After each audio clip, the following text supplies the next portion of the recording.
Mesdames, Messieurs, bonjour et bienvenue dans Afrique Midi au sommaire de cette édition.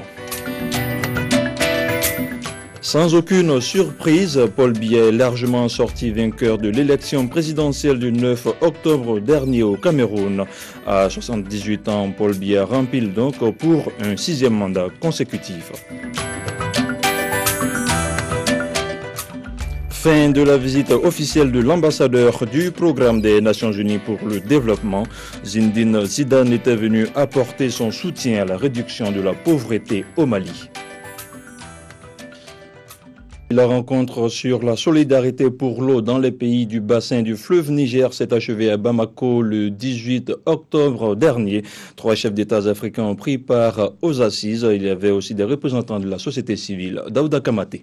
Le rendez-vous de Bamako, qui s'inscrit dans le cadre de la phase préparatoire du 6e forum de l'eau qui se tiendra en France en mars 2012, va permettre aux chefs d'État des pays qui ont en commun les ressources du fleuve Niger de créer un cadre de coopération dynamique et mettre en œuvre des mécanismes de financement innovants pour une gestion efficiente et rationnelle des ressources en eau.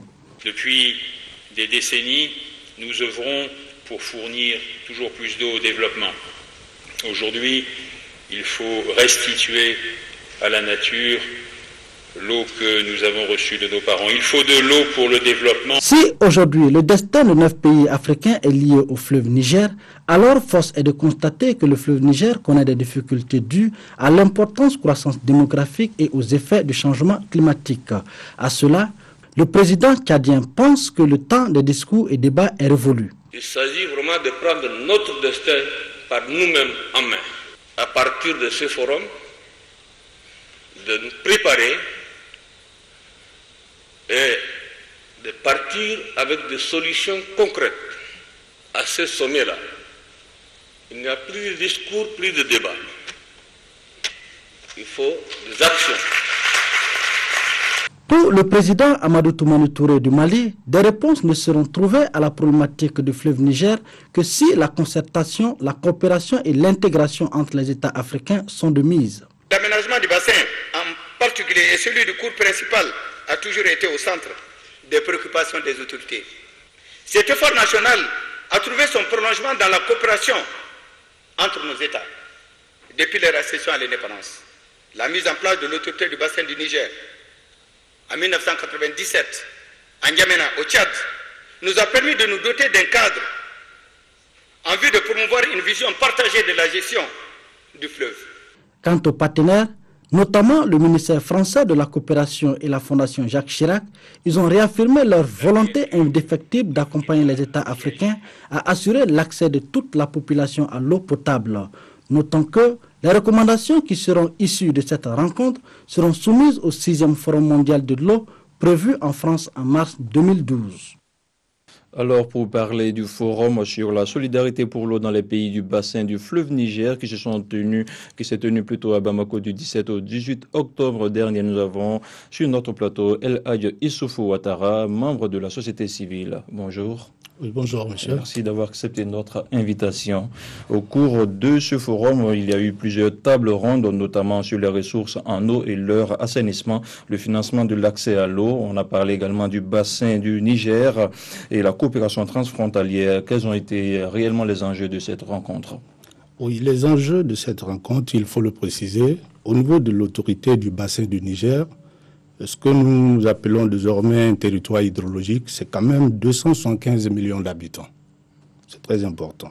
Il faut donc une action concertée générale pour donc insérer dans les thématiques des différentes agendas sectoriels comme la santé, l'agriculture, le développement durable, le problème de l'eau.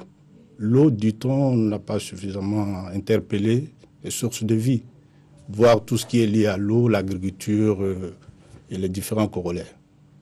Alors, on sait que bon nombre de pays n'ont pas ratifié la Convention de 1997. Qu'en est-il exactement? Et on sait que la Côte d'Ivoire n'est pas un pays enclavé.